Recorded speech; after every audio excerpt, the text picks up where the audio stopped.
सूचना संख्या 17/2024 केंद्रीय उत्पाद शुल्क। श्री असउद्दीन ओवैसी जी। शुक्रिया मोहतरम चेयरमैन साहब, आपने मुझे बोलने का मौका दिया। मैं शुरुआत में बताना चाह रहा हूं कि मैं हुकूमत की तरफ से लाए गए इस रेजोल्यूशन की मुखालिफत में बोल रहा हूं और मैंने अमेंडमेंट्स भी दिए हैं प्रेजेंट एड्रेस के लिए। और चेयरमैन साहब, आप उर्दू को जानते हैं। किसी एक शायर ने शायद बरसर इक़्तिदार जमात के लिए ये शेर कहा होगा कि उसूल बेचकर मसनद ख़रीदने वालों, निगाह अहले वफ़ा में बहुत हक़ीर हो तुम। वतन का पास तुम्हें था न होगा कभी कि अपने हिर्स के बंदे हो, बेज़मीर हो तुम। इज़्ज़त नफ्स किसी शख्स की महफूज नहीं, अब तो अपने ही निगहबानों से डर लगता है। डंके की चोट पे जालिम को बुरा कहता हूँ, मुझे सूली से न जिंदानों से डर लगता है। मोहतरम चेयरमैन साहब, मैं आज इन लोगों की तरफ से बोल रहा हूँ जो दिखते तो हैं, जिनके बारे में बात तो होती है मगर उनकी कोई नहीं सुनता। मैं उनके बारे में बोल रहा हूँ जिनके बारे में वज़ीर आज़म मोदी ने कहा था कि घुसपैठी है। मैं उन बेटियों और माओं के बारे में कह रहा हूँ जिनके बारे में मोदी ने कहा कि ज़्यादा बच्चे पैदा करते। मैं उन मासूम नौजवानों के बारे में कह रहा हूँ जिनको मॉब लिंचिंग के ज़रिए मारा जा रहा है। मैं उन बेज़ुबान माँ और बाप के बारे में बोल रहा हूँ जिनकी औलाद आज इस हुकूमत के गलत कानून के चक्कर में जेलों में सड़ रहे हैं। सर, मैं दस्तूर जब इस ऐवान में बन रहा था, संविधान बन रहा था, तो उस वक्त अलहदा वोटर लिस्ट और इंतखाबी रिजर्वेशन की बात आई तो उस वक्त के हमारे फाउंडिंग फादर्स ने, हमारे बुजुर्गों ने, दोनों समुदाय के हिंदू और मुसलमानों ने फैसला किया कि हम इस पर राज़ी नहीं होंगे। बल्कि उन्होंने क्या कहा था हमारे फाउंडिंग फादर्स ने, उन्होंने मुखालिफत की थी अलहदा वोटर लिस्ट की और इंतखाबी रिजर्वेशन की। उन्होंने कहा था, I quote sir, it is the duty of majority community to ensure that minorities are elected in the representative numbers. BJP मुसलमानों की नफरत पर जीतती है और मुसलमानों के नाम निहाद मसीहा मुसलमानों के 90% ज़्यादा वोट हासिल करते हैं, मगर फिर भी इस ऐवान के दरवाजे नहीं खुलते मुसलमानों के लिए और सिर्फ 4% मुसलमान जीत कर आते हैं। सर, संविधान सिर्फ एक किताब नहीं है जिसे चूमा जाए, संविधान एक किताब नहीं है जिसे दिखाया जाए, संविधान एक सिंबल भी है, मगर संविधान एक हमारे बुजुर्गों के ख्वाबों की किताब है। हमारे जमहूरियत को हमारे बुजुर्गों ने इस तरह समझा, हमारे फाउंडिंग फादर्स ने इस तरह जमहूरियत को समझा कि इसमें हर समुदाय और मजहब और समाज के मानने वाले लोगों की राय को शामिल किया जाएगा इस मुल्क को चलाने के लिए। मगर इस ऐवान में सिर्फ 4% मुसलमान जीत कर आते हैं। मैं संविधान से जो मोहब्बत के दावे करते हैं उनसे कहूँगा कि कभी उठाकर पढ़ो कॉन्स्टिट्यूएंट असेंबली डिबेट्स में कि नेहरू ने, H.C. मुखर्जी ने, सरदार हुकुम सिंह ने माइनॉरिटीज़ के बारे में क्या कहा था।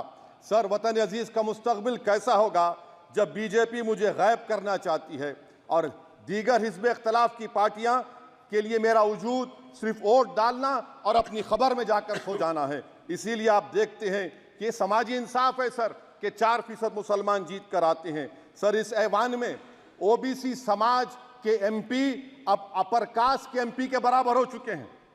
ओबीसी समाज के एमपी अब अपर कास्ट एमपी के बराबर हो चुके हैं और 14% मुसलमान सिर्फ 4% जीत कर आते हैं।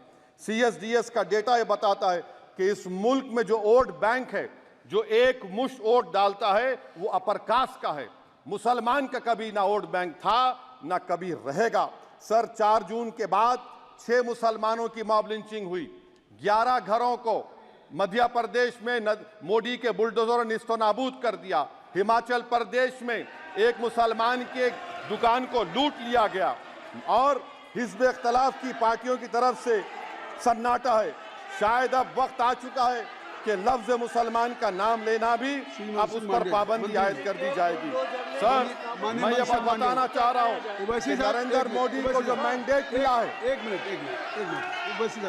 आप लोग बैठ जाएं, कृपया आप लोग बैठ जाएं। श्री मनसुख मांडविया जी, आप लोग बैठ जाएं, कृपया माननीय सदस्य बैठ जाएं। श्री मनसुख मांडविया जी, कृपया आप लोग बैठ जाएं।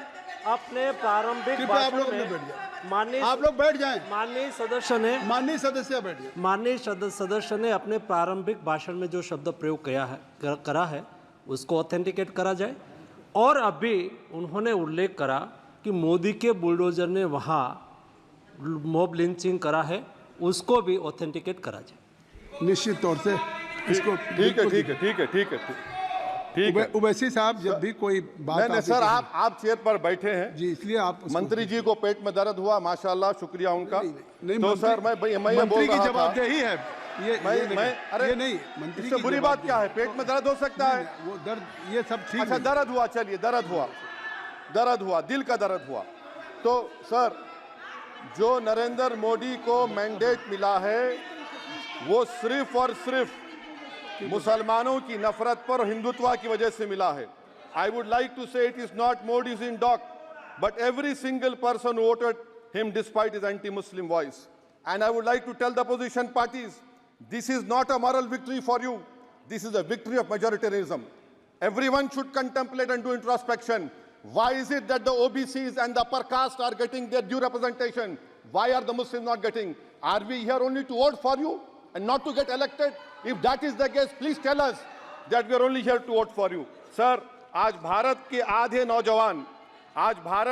नौजवान बेरोजगार हैं और रोजगार की तालाश, बेरोजगारी का आलम यह है सर कि मोदी सरकार के 5 साल में 75 लाख एस्पिरेंट्स की जिंदगी बर्बाद हो गई, 6 पेपर लीक हुआ। बेरोजगारी का आलम यह है सर कि रशिया जा रहे हैं, वहां जाकर अपनी जानों को दे रहे हैं। बेरोजगारी का आलम यह है कि नरेंद्र मोदी रोजगार का कैंप चलाती है नौजवानों के लिए कि तुम इजराइल में जाकर काम करो, उनको कैनन फॉडर बना रही है ताकि फलस्तीनियों की जायदादों को हड़प कर सके। ये भी कंक्लूड मैं, अरे सर मेरा टाइम है। कहाँ टाइम है सर? आप ये टाइम ले लिए मेरा। सर मैं 2 मिनट दीजिए। ये विश्वगुरु की पॉलिसी है। इजराइल को 27 टन हथियार जा रहा है। 9 मिलियन भारत के लोग गल्फ में काम करते हैं, क्या असर पड़ेगा? 47,000 इजरायली फलस्तीनी मार चुके हैं। क्या है हमारी पॉलिसी सर? क्यों हथियार दे रहे हैं सर? नस्लकशी हो रही है। सदर जमहूरिया के खुतबे में राष्ट्रपति के सर मैं उसी पे बोल रहा हूं सर, उसमें लिखा हुआ है फॉरेन पॉलिसी के ऊपर, आप पैराग्राफ नंबर 25 देख लीजिए। सदर जमहूरिया में सैचुरेशन अप्रोच है। क्यों नहीं मोदी सरकार माइनॉरिटीज को तीनों स्कॉलरशिप को डिमांड करती है सर, उसको आपने बजट कम कर दिया। सर बनारस का बुनकर 18 महीने से मंडी का शिकार है, सूरत और बेंगलुरु जा रहा है। सर आखिरी बात कंक्लूड कर रहा हूं, आखिरी बात सर, पनून केस में निखिल गुप्ता, मोदी ने कहा था कि हम घर में घुसकर मारा, तो निखिल गुप्ता को किसने ऑर्डर दिया था पनून को मारने का? अगर नहीं दिया तो उसको बचाइए, और अगर दिया नहीं तो फिर उस पर पीएमएलए क्यों नहीं लगाते? और सर समाप्त करो। कमेटी बनाई आपने, उसका क्या हुआ? सर हम एससीओ को नहीं जा रहे। सर मैं आपको बता रहा हूं कि मैं अपनी इस तकरीर को टीपू सुल्तान की नजर, सुनिए सर, अब हो गया खत्म कर रहा हूं सर। मैं अपनी तकरीर को टीपू सुल्तान के नजर कर रहा हूं। ये टीपू सुल्तान की फोटो है, क्या आप इससे भी नफरत करेंगे? सर ये संविधान में टीपू सुल्तान की फोटो है जिस पर वल्लभ भाई पटेल ने साइन किया, श्यामा प्रसाद मुखर्जी ने साइन किया। ये आपकी नफरत है सर। आखिर में मैं अपनी बात को खत्म कर रहा हूं इस शेर पर कि क्या दिन दिखा रही है सियासत की धूप छांव, जो कल सपूत थे वो कपूतों में आ गए, थे इस कदर अजीम के पैरों में ताज थे, इतने हुए जलील के जूतों में आ गए। बहुत बहुत शुक्रिया सर। श्री गौरव गोगोई जी। धन्यवाद सभापति महोदय।